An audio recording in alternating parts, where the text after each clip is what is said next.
का नियम, ठीक है। इसके पहले हम लोग पढ़ चुके हैं, क्या क्या पढ़े हैं हम लोग? धारा के बारे में जानकारी ले लिए, विभवांतर के बारे में जानकारी ले लिए हैं, विभव के बारे में जानकारी ले लिए हैं। धारा क्या होती है? आवेश प्रवाह की दर को क्या बोलते हैं? धारा बोलते हैं, ठीक है। और विभव क्या होता है? कोई अगर तुम्हारा पॉजिटिव चार्ज अनंत में रखा हुआ है, उसको अनंत से विद्युत क्षेत्र तक लाने में किया गया कार्य क्या कहलाता है? विभव कहलाता है। और विद्युत क्षेत्र के अंदर अगर हम दो बिंदु ले लें और उन बिंदुओं के बीच में जो उनके विभव में अंतर होता है, उसको क्या कहलाते हैं? विभवांतर कहलाते हैं। अब इसके बाद हमारे पास क्या आ गया है? ओम का नियम। ओम का नियम क्या कहता है? यदि किसी चालक की भौतिक अवस्थाएं क्या होती हैं तुम्हारी? लंबाई हो गई, ताप हो गया, दाब हो गया, उसमें कोई ऐसा हो कि वो अपरिवर्तित रहे, उस पर कोई चेंजमेंट ना हो, तो क्या होता है? उनके सिरों के बीच में जो विभवांतर बनेगा वो क्या होता है? धारा के अनुक्रमानुपाती होता है, ठीक है। ये बोला गया है। ये बोर्ड एग्जाम में हर बार लगभग पूछ लिया जाता है, या तो इसका डिफिनीशन पूछ जाती है, या तो इससे क्या पूछा जाता है? एक न्यूमेरिकल पूछ लिया जाता है, ठीक है। चलो इसको थोड़ा सा देखें हम लोग प्रैक्टिकली क्या होता है। माना किसी चालक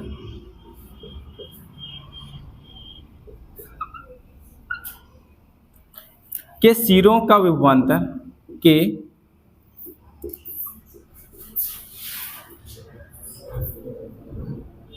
सिरों का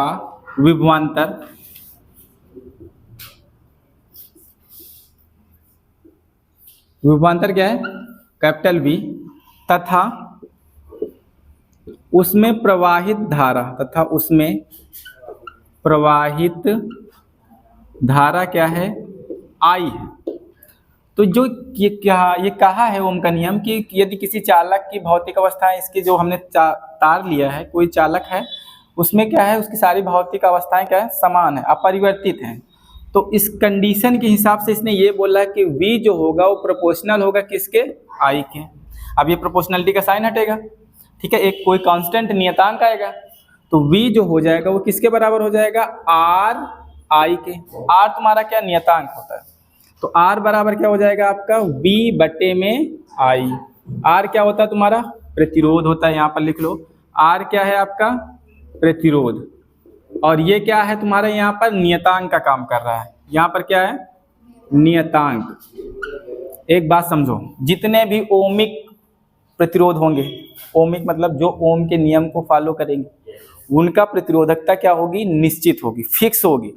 उस पर ठप्पा लगा होगा कि भैया ये ओमिक प्रतिरोध है, इसका इतना प्रतिरोध होगा, ठीक है। उस पर चेंजमेंट नहीं होगा। ये बात समझ में आ रही? ठीक है। तो यहाँ पर ये नियतांक हो जाएगा, तो ये क्या होगा? R निकालना होगा तो क्या हो जाएगा? विभव अपान धारा, ठीक है। R क्या है तुम्हारा? प्रतिरोध है, जो एक क्या होता है? नियत रहता है। और तुम्हारा V क्या है? विभव है। I क्या है तुम्हारा? धारा है, ठीक है। ये चीज है आपके पास जो टर्म है। आप सुनो मेरी बात, होगा क्या है? होगा क्या इसके बाद? विभव, ठीक है। देखो अब ये जो इसका कैलकुलेशन है ना, ये जो कहाँ से आया, ये हम ड्राफ्ट वेलोसिटी होती है कक्षा 12 में, जिसको हम बोलते हैं अनुगमन वेग। वहाँ से हम लोग इसको क्या करते हैं? वेरीफाई करवाते हैं, वहाँ से इसको प्रूफ करते हैं, ठीक है। अभी हमें सिर्फ क्लास 10th में इतना ही पढ़ना है। इसे कुछ 2-1 न्यूमेरिकल देख लेते हैं, उसके बाद हम लोग विशिष्ट प्रतिरोध देख लेते हैं, और विशिष्ट प्रतिरोध से कैसे क्वेश्चन पूछे जाते हैं वो देख लेते हैं, ठीक। देखो क्वेश्चन में क्या आया है। अभी तक हम ओम के नियम समझ लिए हैं। V बराबर क्या होगा? IR। हमें क्वेश्चन दिया है यदि एक परिपथ का विभवांतर, ठीक है, विभवांतर क्या है? प्रवाहित धारा का 2 गुना है। जो प्रवाहित धारा है, जो विभवांतर है, वो क्या? प्रवाहित धारा का 2 गुना है। तो परिपथ में परिपथ के प्रतिरोध की गणना कीजिए। हमें फार्मूला दिया है V बराबर IR, यही ओम का नियम। तो R बराबर क्या हो जाएगा? V बटे में I, ये हमें पता चल गया। अब हम प्रश्नानुसार देख सकते हैं कि यदि एक परिपथ का विभवांतर, ठीक है, माना परिपथ का विभवांतर, पहले तो हम मान लेते हैं माना परिपथ की धारा, क्योंकि वो उसने बोला विभवांतर में प्रवाहित धारा का 2 गुना है, तो हम माना धारा कितना है? धारा I, बराबर में मान लेता हूं कितना, एक्स एम्पियर मान लूं, एक्स एम्पियर। ये समझ में आया? और परिपथ का जो विभवांतर होगा धारा के हिसाब से बदल जाएगा, तो विभवांतर कितना हो जाएगा, विभवांतर जो है वो उसमें प्रवाहित धारा का V लिखना, V क्या है 2I है, I कितना है x है, तो ये कितना हो जाएगा 2x वोल्ट। ठीक है, विभवांतर आ गया आपका। अब हम डायरेक्ट फार्मूले में रख देंगे तो प्रतिरोध निकल आएगा। इधर आ जाओ, तो R बराबर हमने अभी क्या निकाला, V बटे में I। V की वैल्यू कितनी है 2x, इसकी कितनी है x से x कटा कितना आया 2, R है। प्रतिरोध का मात्रक सभी बच्चों को पता है क्या होता है, ओम। तो इसका कितना आंसर आएगा 2। ऐसे क्वेश्चन सॉल्व करना है। देखो अब हम प्रतिरोध के बारे में आप लोगों को सबको पता है, प्रतिरोध क्या होता है, जो धारा के प्रवाह में अवरोध उत्पन्न करे उसे हम क्या बोलते हैं, प्रतिरोध। ठीक है, अब अभी हम लोग ओम का नियम पढ़े, ओम का नियम क्या होता है, V बराबर IR, एक उससे न्यूमेरिकल देख चुके हैं। अब क्या है इसमें, प्रतिरोध को प्रभावित करने वाले कारक। ठीक है, अब जाहिर सी बात है कि आपके पास एक ट्रांसफार्मर से हमें यहाँ तक अगर क्या लाना है, धारा लाना है, तो क्या होते हैं, जितना हम वहाँ पर में वोल्टेज मिलता है, क्या यहाँ पर भी उतना मिलता है, क्या नहीं मिलता ना, कम हो जाता है। तो जाहिर सी बात है कि तुम्हारा जो लंबाई है उस पर तो डिपेंड कर रहा है। तो हमारा पहला कारक क्या है, लंबाई। लंबाई में क्या बोला है, किसी भी चालक का प्रतिरोध उसके लंबाई के अनुक्रमानुपाती होता है। मतलब अगर हम ये बोलें कि प्रतिरोध R है तो वो क्या हो जाएगा, डायरेक्टली प्रोपोर्शनल L हो जाएगा। ठीक है, मतलब अगर R बढ़ेगा तो मतलब L बढ़ेगा तो R भी बढ़ता रहेगा। इसका थोड़ा ग्राफ देख लेते हैं, ग्राफ से आप लोगों को ज़्यादा बिल्कुल कन्फर्म हो जाएगा। अगर हम R और L में एक ग्राफ बना लें, ये मान लो R है, R सबको पता है क्या है, प्रतिरोध है, L क्या है तुम्हारी लंबाई है। ठीक है, देखो अगर इसका अगर मैं बनाऊं तो शुरुआत में प्रतिरोध 0, लंबाई 0। ठीक है, मैं यहाँ से बना रहा हूँ, और जैसे जैसे आप प्रतिरोध बढ़ाएंगे वैसे वैसे क्या बनेगा। ठीक है, यहाँ पर अगर तुम्हारा क्या होगा, लंबाई यहाँ पर कितनी है, मान लो x है, तो यहाँ पर प्रतिरोध भी कितना हो जाएगा x। ठीक है, सीधा सा मतलब ये है कि अगर आप प्रतिरोध बढ़ाएं, वो लंबाई बढ़ाएंगे तो प्रतिरोध बढ़ता चला जाएगा। ठीक है, पहला कारक यही है आपका, अगर तुम लंबाई बढ़ाओगे तो प्रतिरोध भी बढ़ेगा। अगर हम ट्रांसफार्मर से यहाँ तक लाइट लाएंगे तो उसमें अवरोध भी उत्पन्न उतना ज्यादा होगा।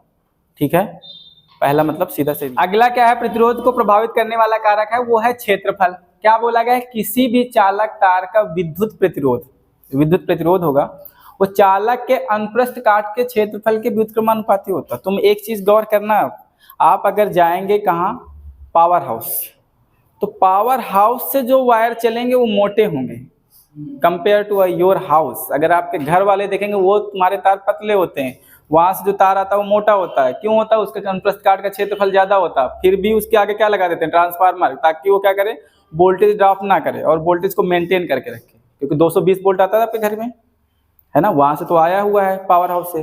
पावर हाउस से आपके घर तक आने में कुछ ना कुछ तो उसका वोल्टेज गिरा होगा, क्योंकि प्रतिरोध होगा। ठीक है, अब फिर उसके लिए हम लोगों ने क्या लगा लिया, ट्रांसफार्मर लगवा लिया, और ट्रांसफार्मर ने क्या किया, वोल्टेज को मेंटेन कर दिया। ठीक है, अब इसमें क्या बोला गया है कि देखो जो हमारा जो प्रतिरोध है वो प्रतिरोध दो तीन तरीके से क्या कर रहा है कि उन पे डिपेंड करता है। अगर हम तार की लंबाई बढ़ाएंगे तो प्रतिरोध भी बढ़ जाएगा। अगर हम तार ज़्यादा दूर तक हम पावर हाउस से ले जाएंगे तो हमें क्या करना पड़ेगा, ज़्यादा ही प्रतिरोध उसका बढ़ जाएगा अगर लंबाई बढ़ाएंगे तो। ठीक है, तो हमारे पास एक चांस ये है कि अगर हम प्रतिरोध को कम करना चाहें तो क्या कर दें, उसका क्षेत्रफल जो तार होगा उसकी मोटाई बढ़ा दें। ये चीज़ गौर की हो कभी कि जब तुम्हारा पावर हाउस होता है, पावर हाउस से घर तक लाने में जो वायर होती है वो ज़्यादा मोटी होती है और यहाँ के घरों की वायर कम मोटी होती है ना। और भी तुम्हें अगर गौर करना है तो जो घर से तुम्हारा जो लट्ठे से लेके तुम्हारे घर तक आती है उसकी मोटाई देख लेना, अपने घर के पंखे की वायर की देख लेना, पतली रहती ना। तो उसका सीधा सा मकसद है कहने का कि अगर हम R, क्या बोला गया है, R जो है वो व्युत्क्रमानुपाती अनुप्रस्थ काट के क्षेत्रफल का, मतलब 1/1। सुनो मेरी बात, ये समझना, A जितना बढ़ेगा R उतना क्या करेगा, घटेगा। ये है, ठीक है। हमारा मकसद क्या है, प्रतिरोध को कम करना ताकि हमें प्रॉपर वे में वोल्टेज मिले। तो हम क्या करेंगे, क्षेत्रफल बढ़ाएंगे। ठीक है, इसका ग्राफ देख लो एक बार। ये आपका अनुप्रस्थ काट का क्षेत्रफल है, ये क्या तुम्हारा प्रतिरोध है। शुरुआत में क्या है, हमारा क्षेत्रफल इतना था थोड़ा सा, तो प्रतिरोध हाई पॉइंट पे था, ये वाले पॉइंट पे था। ठीक है, और बढ़े तो ये पॉइंट आ गया। ठीक है, धीरे धीरे जैसे ही क्षेत्रफल बढ़ेगा तो प्रतिरोध क्या करेगा, घटता चला जाएगा।